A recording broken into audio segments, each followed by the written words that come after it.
She ruled the neighborhood with an iron fist. Until she broke the law, watch HOA President Beverly get caught red-handed, illegally opening drone engineer Tyler's private mail. This shocking confrontation sparks a battle for privacy and justice. Secrets will be exposed. Power will crumble. You won't believe how this suburban tyrant meets her match. Don't miss what happens next.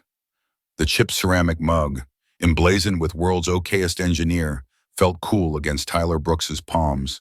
He savored the lukewarm coffee, a morning ritual before diving into the intricate world of drone schematics that littered his dining table. Now a makeshift command center, his sanctuary. Or so he thought. The flimsy piece was shattered by a sharp, insistent rapping at his front door, not a friendly knock. This was the staccato rhythm of authority, or rather, self-proclaimed authority. Beverly Langston. Tyler. Open up, I know you're in there, her voice, a rasping foghorn, could curdle milk. He squeezed his eyes shut for a moment. Beverly, president of the Harmony Creek Homeowners Association, was the bane of his existence. A woman who wielded the HOA bylaws like a medieval mace, finding infractions where none existed. Her reign fueled by an insatiable need to control. He particularly loathed her self-appointed role as neighborhood watch, package inspector, and moral arbiter, all rolled into one. His single status and unusual working hours as a freelance drone engineer already made him a prime target for her scrutiny. He swung open the door, his face a carefully constructed mask of neutrality. Beverly, to what do I owe the displeasure this fine morning? She stood on his porch, a bulldog in floral print. Eyes narrowed. Your lawn. Tyler, Section 3, Subsection B of the HOA guidelines clearly states grass must not exceed 3 inches. Yours is, well, it's a veritable jungle. She gestured dramatically towards his perfectly acceptable, if not golf course manicured. Lawn is 3 1/4. Beverly, I measured it yesterday after your last friendly reminder note, which, by the way, felt more like a passive-aggressive threat. Details. She sniffed. And another thing, your projects. She made air quotes around the word, her gaze flicking towards his garage. All those whirring things. Are they registered? Are they safe? We have children in this neighborhood. Tyler's jaw tightened. His drones were his passion, his livelihood, state-of-the-art, custom-built machines, often used for land surveying, agricultural analysis, and even search and rescue support, all perfectly legal and meticulously maintained. They're professional-grade UAVs. Beverly, not toys. And yes, they are all FAA compliant. My work doesn't concern the HOA as long as I'm not launching them from the common areas or causing a nuisance. Beverly's lips thinned. We'll see about that. The HOA board has a meeting next Tuesday. Your UAVs will be an agenda item. She then leaned in conspiratorially, her voice dropping. And Tyler, about your deliveries. I've noticed a lot of packages arriving for you from interesting places. A cold dread trickled down Tyler's spine. My mail is my business. Beverly, not yours. And certainly not the HOA's. Oh, but safety is everyone's business. Dear, she said, her smile not reaching her eyes. Sometimes, packages can contain hazardous materials. It's always best to be sure. Wouldn't you agree, for the good of the community? He wanted to slam the door in her face. He wanted to scream. Instead, he forced a tight, dismissive smile. My packages are secure, and their contents are legal and private. Have a good day. Beverly, he began to close the door. Just a friendly warning. Tyler, she called out as the door clicked shut, her voice laced with an unnerving sweetness. We're all just looking out for each other here in Harmony Creek. Tyler leaned against the door, his heart pounding. This was an escalation. Beverly wasn't just being a nuisance anymore. She was bordering on harassment. He glanced at the calendar. A crucial, custom-ordered gyroscope for his latest agricultural drone prototype was due to arrive today. It was expensive, delicate, and vital for a demonstration that could land him a significant contract. The thought of Beverly's prying eyes and meddling hands anywhere near it made his stomach churn. He spent the rest of the morning on edge, his concentration shattered. Every car that drove by, every footstep on the sidewalk, sent a jolt of anxiety through him. He checked the tracking information for his package obsessively. Out for delivery, around noon. He heard the familiar rumble of the mail truck. Relief washed over him, quickly followed by a fresh wave of apprehension. He waited a few minutes, peering through the blinds. The truck was gone. His package should be on the porch. He opened the door and stepped out. Nothing. His porch was bare. Panic tightened its icy grip. He scanned the street. No sign of Beverly. He hurried down the driveway, checking behind the meticulously trimmed hedges Beverly's influence. Even there, still nothing. Then he heard it, a faint tearing sound, coming from the direction of Mrs. Henderson's prize-winning rose bushes, situated conveniently near the sidewalk, and, more importantly, offering a degree of concealment from his direct line of sight from the house. His blood ran cold. He crept toward the sound, his sneakers silent on the pavement. And there she was, Beverly Langston, crouched like a gargoyle over a brown cardboard box. His box. Judging by the sender's label, he could just make out. Her back was mostly to him, but he could see her hands, tearing at the reinforced tape with a Stanley knife she must have brought with her. She was actually doing it. She was opening his mail. A movement from across the street caught his eye. Old Mr. Army, watering his petunias, had stopped, his hose dangling, water pooling around his feet, his jaw slack. A few houses down, Sarah and Ben, a young couple who usually just offered a friendly wave, were standing by their mailbox, equally transfixed. Their expressions a mixture of shock and disbelief. 3 witnesses. The air crackled. The tearing sound stopped. Beverly grunted, seemingly satisfied, and began to pry open the flaps of the box. Tyler stepped out from behind the Hendersons' blooming azaleas, his voice dangerously calm. "Beverly, what in God's name do you think you're doing?" She jumped, spinning around, the knife clattering to the pavement. Her face, usually a mask of smug righteousness, was now a canvas of caught-in-the-act terror, quickly morphing into indignant bluster. The partially opened package sat at her feet. A silent accusation. "Tyler," she gasped, clutching her chest. "You startled me. I was just making sure it was safe. This package, it looked suspicious." "Suspicious," Tyler's voice rose, the carefully constructed calm beginning to fray. "It's a gyroscope for a high-precision agricultural drone. Beverly, not a bomb, and even if it were, that gives you absolutely no right to tamper with United States mail." Which, by the way, is a federal offense. Mr. Gable had started to drift closer, his curiosity overcoming his initial shock. Sarah and Ben were now openly staring, their faces unreadable but clearly engrossed. Beverly's eyes darted towards the onlookers, a flicker of panic in their depths before her usual belligerence resurfaced. "I am the HOA president. It is my duty to ensure the safety and security of this community. Your strange contraptions and constant deliveries are a concern to many residents. A concern to you. Beverly, you mean Tyler shot back? You're on a power trip. You're violating my privacy and breaking the law. These good people," he gestured toward Mr. Gable, "Sarah, and Ben, just saw you commit a felony." The color drained from Beverly's face. The mention of felony and the unwavering stares of her neighbors seemed to finally pierce her armor of self-importance. The partially opened box lay between them, the delicate internal packaging now visible, a testament to her transgression. The confrontation had begun. Out in the open, under the watchful eyes of Harmony Creek, the carefully manicured lawns and quiet streets were now the backdrop for a battle that Tyler hadn't sought, but one he was now determined to win. His hatred for HOA overreach had just found its defining moment, and Beverly Langston had just handed him all the ammunition he would need.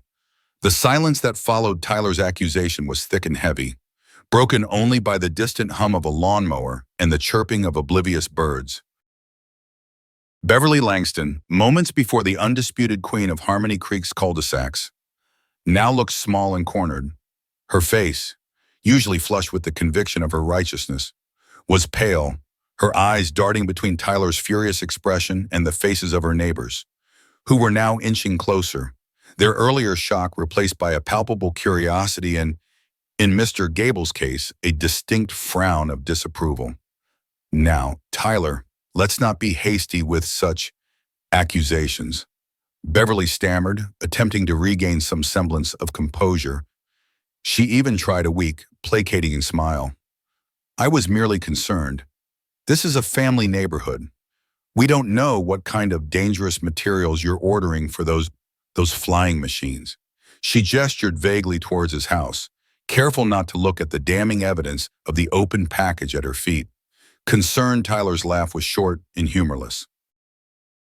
Concerned enough to commit a federal crime. Beverly. Concerned enough to slice open my private mail with a Stanley knife. What were you expecting to find, anthrax? A miniature black hole. It's a precision gyroscope, a piece of sophisticated electronics. The only thing hazardous here is your blatant disregard for the law and other people's property. Mr. Gable, a retired history teacher with a known penchant for civic duty and an encyclopedic knowledge of random facts, cleared his throat. She does have a point about the mail. Tyler, tampering with U.S. mail is a serious offense. Title 18, U.S. Code, Section 1708, if I recall correctly, carries hefty fines and potentially prison time. He adjusted his glasses, looking pointedly at Beverly. Beverly flinched as if struck. The casual mention of a specific federal statute by one of her own residents seemed to deflate her further. Sarah, the younger woman, whispered something to her husband Ben, who nodded, his arms crossed, his gaze fixed on Beverly with open disapproval. I am the HOA president, Beverly repeated, her voice rising in pitch, a hint of desperation creeping in. I have a responsibility. Your responsibility as HOA president does not extend to vigilantism or criminal acts. Beverly, Tyler countered, his voice steady and firm. He felt a surge of adrenaline, but also a cold clarity. He had her, dead to rights, and with witnesses. Your responsibility is to uphold the bylaws of this community, not to break federal law based on your paranoid fantasies about my profession.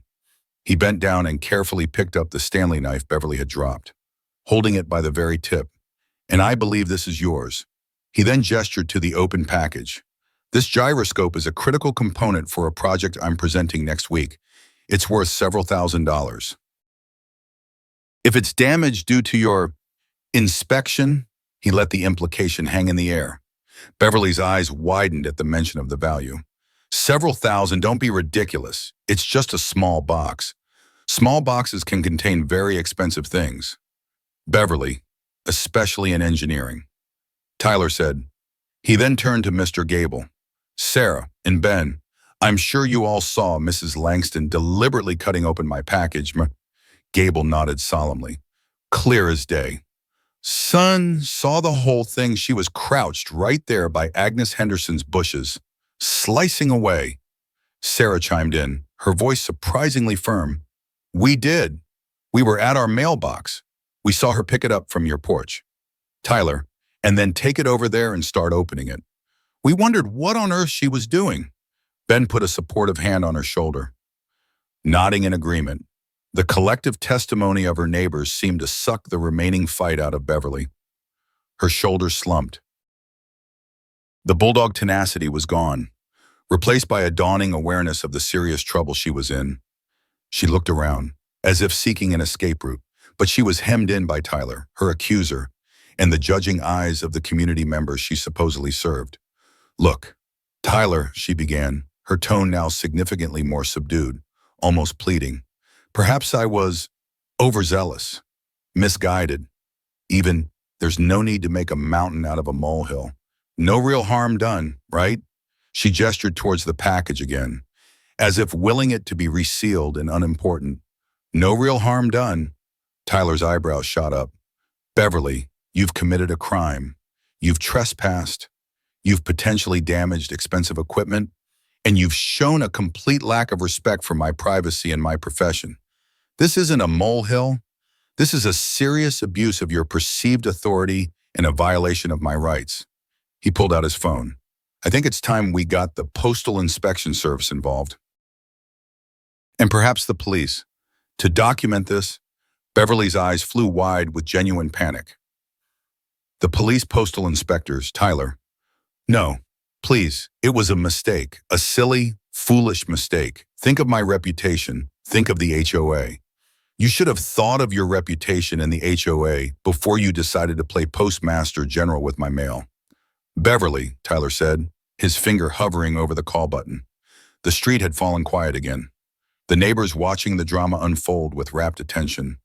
This was better than any reality TV show.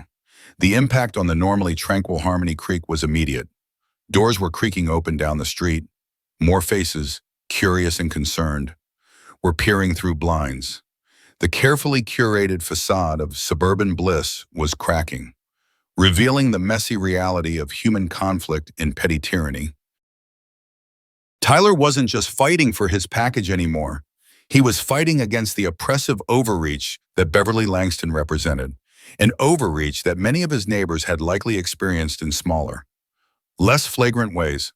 Beverly wrung her hands. Tyler, please, let's just talk about this. Man to man or, well, resident to HOA president. We can sort this out amicably. I'll pay for any damages. I'll write a formal apology. To you. To the board. Her voice was desperate, stripped of its usual commanding tone.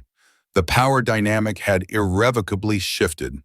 The hunter had become the hunted, cornered by her own actions and the clear, undeniable truth. Tyler looked at her, then at the concerned, intrigued faces of his neighbors. He considered her plea, an apology, payment for damages. That was the least of it. The core issue was her behavior, her belief that she was above the law, entitled to invade his life because she wore the HOA crown. Beverly, he said slowly, his voice resonating with a newfound authority that had nothing to do with any official title. This isn't just about a damaged gyroscope or a violated piece of mail. This is about a pattern of harassment. This is about you abusing your position. An apology won't fix that. Payment won't fix that. He paused, letting his words sink in. What happened here today needs to be officially documented, and there need to be actual consequences. He saw the fight leave her eyes, replaced by a weary resignation and a flicker of fear. The other residents of Harmony Creek were no longer just passive observers. They were witnesses to the unraveling of their HOA president. The woman who dictated the precise shade of their shutters and the acceptable height of their grass. The carefully constructed world of Beverly Langston was crumbling, one illegally opened package at a time. The twist wasn't just that she was caught, but that her authority, built on a foundation of intimidation and busybody tactics, was being dismantled in public by the very people she sought to control. And Tyler Brooks, the quiet drone engineer, was the one wielding the wrecking ball. The implied threat of official intervention hung heavy in the suburban air. Beverly Langston, who thrived on control, now found herself utterly without it. Her usual arsenal of HOA bylaws and stern pronouncements was useless against the unyielding wall of federal law and eyewitness testimony. Her face, a mask of crumbling authority, cycled through a Rolodex of emotions: indignation, fear, and finally, a desperate, grasping plea. Tyler, please, she whispered, her voice barely audible. The foghorn was gone, replaced by the reedy pipe of someone truly defeated. There must be something I can do. Anything, just not the authorities. It would destroy me. It would tarnish Harmony Creek. Tyler looked at her, a flicker of something unreadable in his eyes. He wasn't a cruel man, but the years of petty harassment, the constant feeling of being watched and judged by this woman, had taken their toll. This wasn't just about one opened package. It was about drawing a line in the sand, a boundary that Beverly had stomped over with impunity for far too long. The reputation of Harmony Creek is already tarnished. Beverly, Tyler stated, his voice devoid of malice but firm as steel. It was tarnished the moment its HOA president decided she was above the law. What you did wasn't just a silly mistake. It was a calculated act of intrusion. He saw Mr. Gable nodding slowly in agreement out of the corner of his eye. Sarah and Ben remained silent, but their expressions were ones of grim concurrence. They, too, had likely felt the sting of Beverly's overreach in their own ways. Perhaps a citation for a slightly overgrown flower bed, a passive-aggressive note about the color of their welcome mat, or an intrusive question about their weekend guests. Tyler's stand was becoming their stand. But what about the board? Beverly stammered, clutching at straws. The HOA board. They wouldn't want this kind of scandal. We can handle this internally. I can resign as president. The offer hung in the air. Resignation. For Beverly Langston, whose entire identity in Harmony Creek seemed inextricably linked to her presidential title. This was a monumental concession. It was an admission of defeat, a desperate bid to avoid the legal repercussions she now clearly understood were not just possible, but probable. Tyler considered it. Her resignation would certainly be a victory. It would remove her from a position she had so clearly abused. But would it be enough? Would it stop her from finding other ways to meddle, to impose her will, and more importantly, would it address the underlying issue of accountability for her actions today? Before Tyler could respond, Mr. Gable spoke up, his voice carrying the weight of a respected elder in the community. Beverly, resigning might be a good first step for the health of the HOA, regardless of this incident. But Tyler is right. What happened here is a matter for the authorities, not just our little neighborhood association. We can't just sweep potential felonies under the rug to avoid embarrassment. That's not how a just community operates. Sarah, emboldened, added, "She's right, Mr. Gable. And honestly, Beverly, this isn't the first time you've overstepped. Remember when you threatened to fine the Patels because their Diwali decorations were too ethnic for the neighborhood aesthetic, or when you tried to dictate what color cars people could park in their own driveway?" A murmur of agreement rippled through the small crowd of onlookers that had now subtly grown. Other faces, previously hesitant, now showed signs of shared grievances. It was as if Tyler's confrontation had lanced a boil, and a torrent of suppressed frustrations was beginning to surface. Hidden truths were bubbling up, painting a clearer picture of Beverly's reign. Beverly looked around, her face ashen. She wasn't just facing Tyler anymore. She was facing a community that was slowly but surely turning against her. The power she had wielded for so long, built on a foundation of minor tyrannies and the tacit compliance of her neighbors, was dissolving before her eyes. I was only trying to maintain standards," she said weakly, her defense sounding hollow even to her own ears. "There's a difference between maintaining standards and harassment." "Beverly," Tyler said. He hadn't lowered his phone. "In a very clear line when it comes to federal law, your standards don't give you a pass to commit crimes." He took a deep breath. He had a choice. Push for the full legal process, which could be messy and protracted, or accept a more immediate, community-level resolution that still held Beverly accountable. Her offer to resign was significant.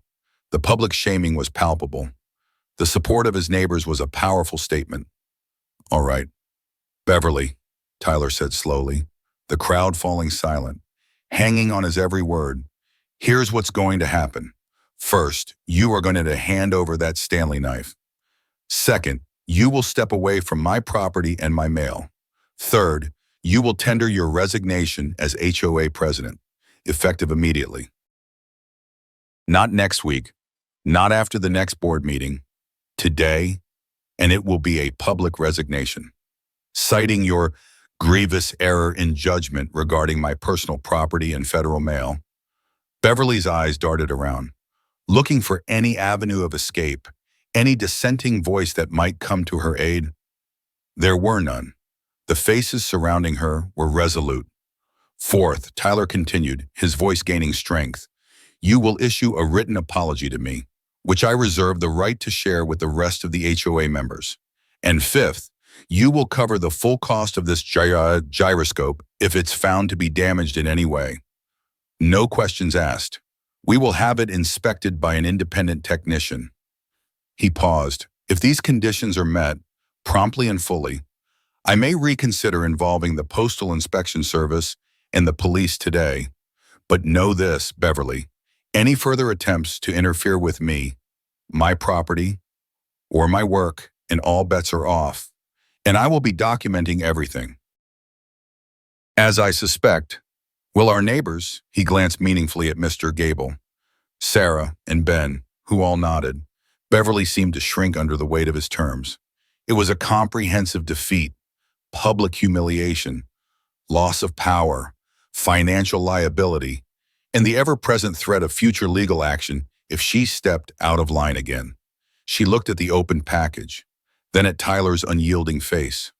The fight was gone. She nodded slowly, a single jerky movement. All right, Tyler, I agree to your terms. Her voice was a mere whisper. The shift in power was complete. The drone engineer, the quiet, solitary resident, had successfully defended his castle, not with walls or weapons, but with the law, with evidence, and with the courage to confront tyranny in his own front yard. The supporting characters, his friendly neighbors, had transformed from passive observers into active participants, their collective voice giving weight to his resistance. The hidden truth of Beverly's overreach was now an open secret, and Harmony Creek would never be quite the same. The queen had been dethroned, not by a coup, but by her own hubris and the quiet determination of one man who just wanted his mail, and his peace left alone. The air, once thick with confrontation, now hummed with the nervous energy of resolution. Beverly Langston, stripped of her bluster and authority, moved like a marionette whose strings had been cut. She retrieved the Stanley knife with a trembling hand and offered it to Tyler. Handle first. He took it, his expression unreadable, and placed it carefully on his porch railing. A temporary piece of evidence. The resignation. Beverly, Tyler prompted, his voice calm but insistent. And the apology. I'll expect a draft of both by evening. You can email them to me. Mr. Gable, Sarah, Ben, I trust you'll all be CC'd to ensure transparency. Mr. Gable gave a curt nod. Absolutely. Son, accountability is key. Sarah and Ben murmured their assent, their earlier shock now replaced by a sense of vindicated justice. The impromptu audience of neighbors began to disperse slowly, whispering amongst themselves, undoubtedly dissecting every nuance of the morning's drama. The legend of Beverly's downfall was already being written in the annals of Harmony Creek gossip. Beverly, looking utterly defeated, nodded meekly. Yes, by evening. She couldn't meet Tyler's eyes, nor those of the remaining neighbors. She turned and walked away, not with her usual purposeful stride, but with the slumped shoulders of a deposed monarch, the floral print of her dress, once a symbol of her cheerful tyranny, now seemed garish and out of place against the backdrop of her public humiliation. As she retreated, Tyler finally allowed himself a slow exhale. He hadn't sought this conflict, but he had met it head-on, and the outcome, for now, felt like a significant victory. He turned to his remaining witnesses. Thank you, he said, genuinely, all of you, for speaking up, for being willing to get involved. Mr. Gable clapped him on the shoulder. Nonsense, Tyler. It was the right thing to do. This community needs more folks willing to stand up to bullies, no matter what title they hide behind. Sarah smiled. Honestly, Tyler, you did what many of us have wanted to do for years. She's made life unnecessarily difficult for so many people with her petty rules and judgments. Ben added, hopefully, this means a more harmonious Harmony Creek. He winced slightly at his own pun, but the sentiment was clear.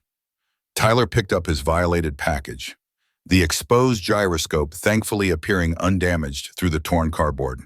Though he'd reserve final judgment until a proper inspection, He felt a profound sense of relief, but also a lingering weariness.